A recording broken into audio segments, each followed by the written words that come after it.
одоо ерөөсөн Монгол улс ямар төвшөнд яаж явж байгааг энэ олон улсын байгууллагууд үнэлээд байгаа л да. Бидраас гадна зөвхөн сөрөг хүчин үнэлээд байгаа биш.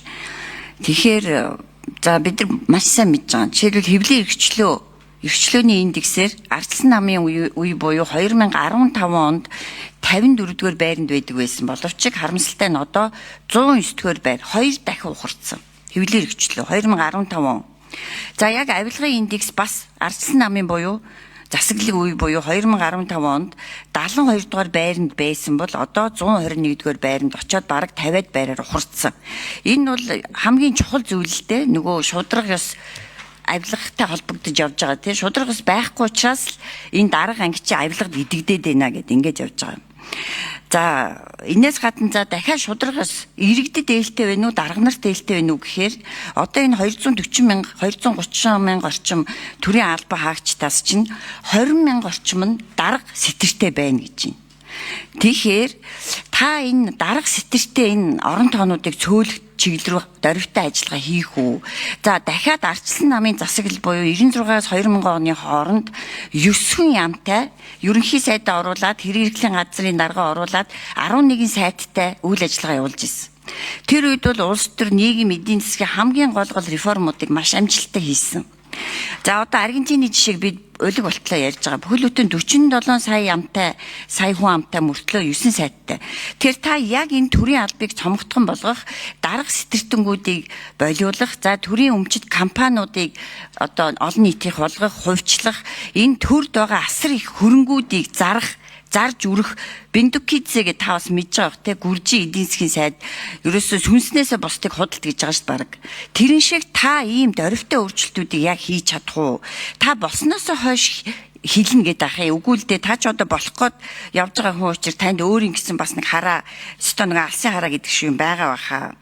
Тэгэхээр энэ асуудлууд дээр та за хамгийн чухал зүйл бол Монгол улс одоо хүссэн харамсалтай нэг дүн гарсан юу гэвэл VDM гэдэг байгууллагын одоо англиар бол сонгуультай авторитар дэглэмд орцсон.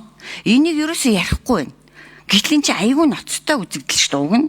Манайх чинь нөгөө арчилсан улс биш болцсон явж байгаа байхгүй юу? Дүүрэг хэсгсэн сонгуул хийдэг.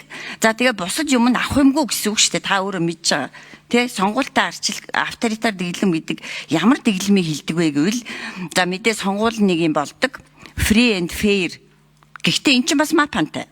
За тэгэнгүүт нөгөө шүүхийн засаглал бүрэн хараат бус гэдэг дээр бол мапан байна. Хэвлэлийн эрхчлөө мапан байна. За авилга нэмэлт авах юм. За баримаг шүнд нэмэлт 1 минут. Тэгэхээр та бол бас арчлыг маш их ярьдаг хүн зөвлөдөг арчил шууд арчил гэд. Тэгэхээр энэ маш ноцтой зүйлийг та ер нь юу гэж үнэлж байгаа вэ? Монгол улсын өнөөдрийн энэ сонгуультай авторитар буюу бараг дарангуй дэглэмд орцсон энэ байдлыг. За та бас 100 мянган иргэдийн одоо нөгөө санал дээр бол их ач холбогдол өгдөг байсан их хурлын дарга багтаа. Тэр өнөөдрийн байдлаар 100 мянган иргэн 7 хоногийн дотор хувь хүний орлогын албан татварыг 1% бодлого гэж саналаа өгсөн явж байгаа. Тэгээ улсын хурлын гишүүд энэ дээр одоо хуулийн төсөл боловсруулад засгийн газраас санал авсан явж байгаа. Мэдээ засгийн газар бол дэмжээгүй. Тэгэхээр та энэ 100 мянга гэдэг энд их ач холбогдол өгдөг гишүүн байсны хувьд улсын хурлын дарга байсны хувьд энэ одоо 100 мянган саналуудыг ер нь цаашид засгийн газрын тэргүүн болох юм бол яаж авч үзэх вэ?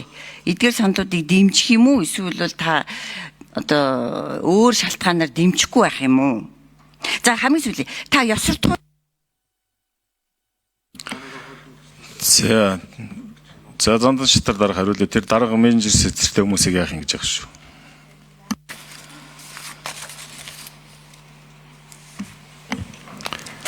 За Зүдгийн Баярмаа гишүүний асуултанд хариулъя. Энэ 2019 оны үндсэн хуулийн нэмэлт өөрчлөлт бол энэ парламентын арчлыг төлөвшүүлэх, төгөлдрүүлэхэд чиглэгдсэн. Ийм учраас энэ өрсөлдөөнд авторитаризм гэж байна уу? Эсвэл сонгуульд өрсөлдөөнд арчлалын тогтолцоог бэхжүүлэхийн тулд нэг нам хэд дамгаалсан парламентыг биш олон намын тогтолцоотой гендрийн эрх тэгш байдлыг илүү хангасан ийм сонгуулийн тогтолцоог өнгөрсөн парламент хийж баталсан. Энийн үр дүнд өнөөдөр парламентын арчил угшаа алхаа явж байгаа гэж ойлгож байгаа. Монголын арчлал илүү шин шатанд гарч хөгжиж байгаа ганц жишээ дурдахад гендрийн эрх тэгш байдлын индекс ихэд сайжирсан. Манайх одоо 18% байж байгаад одоо 35% хүрч ер нь зарчмын хувьд бол хамгийн ихтэй л 17% эмэгтэй гишүүд үрүүлж ирсэн бол 32 эмэгтэй гишүүдтэй болсон. Түүхэндээ дамжилтыг бол 8%-аар ахиулж 25% хүргэсэн нь бол одоо парламент яаж репрезентатив буюу ард түмнийг төлөөлөх чадах нэмэгсний тод жишээ. Төрийн бүх эрх мэдэл ард түмнээс их сурвалжтай буюу энэ арчлалын гол индекс сайжрахад энэ бас нөлөөлнө гэж итгэж байна. Харин энэ төрийн албыг бол цонхон чадварлаг болгох ёстой. Дижитал пост гэж одоо орчин үед захим төр хиймэл оюун ухаан ашигласан ийм шинжилтүүд хийгдэж байна. Энэ бол төрийн албыг цонхон чадварлаг болгох бас харьцангуй хараат ус хөнгөн шуурхай болгож чиглэсэн том реформыг хэрэгжүүлэе гэж бодож байгаа.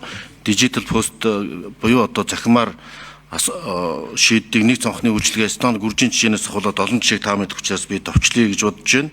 За ер нь энэ индексүүдийг бүгдийг ярих юм бол өксөж уруутсан олон тоонууд бий. Энэ дотор хэвлэлийн эрхчлөөний индексийн буурсан нэг шалтгаан гэхэд улс төрчид хил мэдээллийн байгууллагыг эзэмшдэг нь хэвлэлийн эрхчлөө буурахны шалтгаан болж байна гэсэн дүгнэлт байх шийдтэй. Тэгэхээр нэг чөтгөр деталь нуугддаг учраас наривчлан харж бид деталууд дээр бас ажиллах шаардлагатай, хуулийн зохицуулт хийх шаардлагатай амдаар Баярмаа гишүүнийг бас санаачлагатай, Жудгийн Баярмаа гишүүн бас энэ санаачлагатай хамтарч ажиллана гэдэгт итгэж байна. Ер нь төрийн эмчийн компаниудын тоог 2 дахин бууруулах, өмч хувьчлал, менежментийн гэрээ, паблик компани болох, хувьцааг нь болох гэсэн ийм олон төрөл хэлбэрээр төрийн эмчийн реформыг хэрэгжүүлж илүү өөр ашигтай ард түмэд нээлттэй өрөөгөөжтэй болох чиглэсэн өөрчлөлт хийнэ гэж бодож байгаа. Энэ талаар тусдаа төрийн эмчийн компаниуд реформын хуулийг өнгөрсөн парламентод бид нэр ажлын хэсэг байгуулаад ажиллаж исэн боловч харамсалтай эцлэн бат чадаагүй. Энэ хууль эрх зүйн шинжил хийхэд бас манай ийм үзэл санаатай гишүүд бас хамтран ажиллана гэдэгт итгэж байна. Ди парламентын хувьд бол 100 мянган төгрөг тоог бас тэнгэрээс аваад тавьсан тоо биш. Ер нь эцээс шийдвэр гаргах хэрэг нь их хурл хадгалагцаар болно.